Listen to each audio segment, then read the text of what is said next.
Hello guys, welcome to Paul's Gaming. Today we'll talk a little bit about Albion Online, my recent love MMO, kind of RPG sandbox. Um, so yeah, probably if you're watching my video, you already know something about this game. It's supposed to be released like 2012, something like that. But it was delayed and now we are in a final beta, but lots of people are already talking about it. And basically what I would like to help you is understand the UI at the beginning, and then we'll do little bit serious about different weapons, different equipments, and how the skills look like. As for the if you want to play for the open release, you would need to choose one path, as this board is quite big, and if you want to be specializing in one thing, which I explain later on, would be the best to already know what would you like to play. And yeah, so long story short, you will, once you create your character, you will end up on a starting island where you need to gather some resources and build your first set. This game utilizing the idea of whatever you're wearing, whatever you are. So you can be mag by swapping my clothes with something else, like staffs or maces or another equipment. Let's go from the top. So this is like on your left top corner, you got my avatar. You can change the way how it looks. You will gain all of these as you progress through the game. Then we have stats. So this is your nick. Here you got your reputation. If you click like eye icon, you will see all the reputations. What does it mean? When you see glorious person, usually they are like good players, they are not PvPing. And yeah, the important thing is, like, once you drop below 0, you can only get into red and black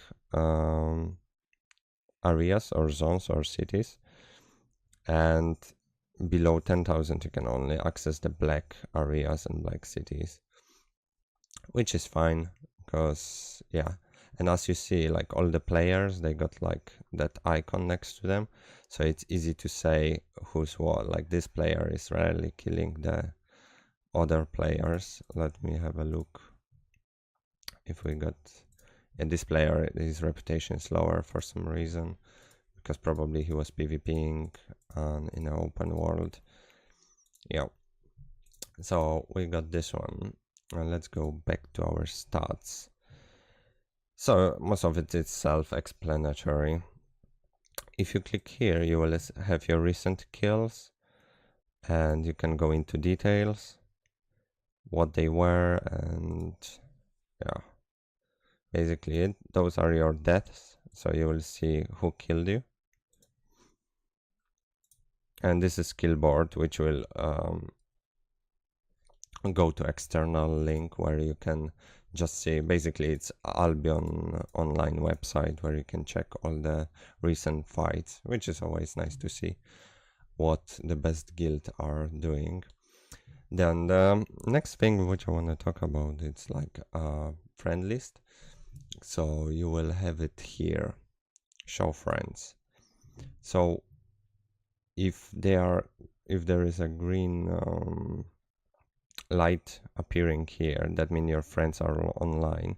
But the issue I have currently, it's like whenever someone is online, I cannot invite them straight away. You can of course unfriend them, that's the most important one, but there is no option for them to join your party.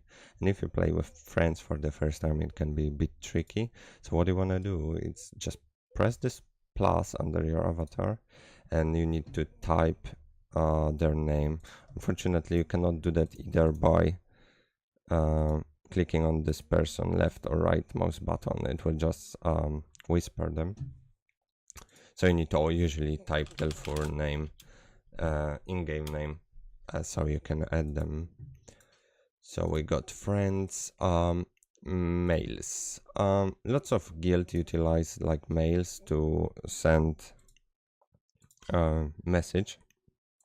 Well, most of them they will have a Discord, and you need to remember that this game is like guild based, and grouping with other players is like the most important thing in this game, I guess. Because as a solo player you can go to till tier 4, which I will explain later what the tier means, and maximum tier 5, and then it's become boring if you are not joining a guild. And in order to join a guild you will press that shield. This is actually guild I'm currently into, and you will have option to browse a guild, and you can choose of course language. You will have English, French, Italian, blah blah blah. Player base, so 5, 20, 50, 100 plus people, let's say the top guilds. And usually there was here like UI extra explaining what does it mean. But what does it mean is like for beginners, for normal and expert people. But usually most of the guilds they will have like any, just to recruit as many people as possible. So for instance, Red Army, if you click at it you will see their front tab, I would say, of the logo, and Red Army looking for a sponsorship. No, really, blah blah blah. So Red Army, they got like 253 members, they got 30 territories, which I'll explain later on what does it mean. I think so, I will do like series of videos about this game, because there is so much to explain, and you know, you don't want to miss a thing, especially if you haven't got the game already and you're wondering if you would like to buy it or not, stuff like that. So you can like watch my videos, and I would like to help people like to understand this game a bit more, and is it worth for them. So if we want to apply, we just hit apply, and that's a recent button they add, because in the past you need to just either Discord them or go to their web page, or like some of the guilds they still do that. And if you go in a question mark, you will get like some more stats for guild, like they really big guild. Yeah, and if you're choosing guild, you need to answer yourself a question: would you like to be in a big guild where there is lots of players, which like can give you opportunity to play more often and different times? But usually the big guilds, from my experience, they got like military regime, so you need to be at this time at that day, and you need to do this, you need to do that. It's like not so much freedom, so I prefer smaller guilds. Yeah, but those things got smaller guilds that got negatives as well, such as you're not able to conquer like the bigger cities, and yeah, it's overall worse. Okay, what we got next? Friends, premium status. Premium status you can obtain, as this game is like got a player driven economy. The developers need to, you know, find a way to get rid of silver from the game, because otherwise like there would be people super rich. So what they did, they put the premium here, and it's always like the only way they can earn the money. So yeah, so the premium is quite essential in my opinion. So you would need to either buy it with gold, which you can purchase on their website, or you can craft, gather resources and sell them in the market. And yeah, and you can buy yourself a premium, and the price here, this one is constant, so it's always 200, 550, 1100, etc, etc. But the right side, which is like amount of money you need to pay for a premium, vary, depends of the value of gold. So in game we got the two currencies. Some people would say free because they are essence, but you can sell them. So if you go here, it's like Gaunt Market, and you got sell silver, buy silver. So if we sell silver, we gain a gold. If we buy silver, we sell the gold. So let's say we would like to buy some gold. So here you get trade for gold. So you would like to buy 1000 gold. And that will be equal to 276,000 silver. So where that figure comes from.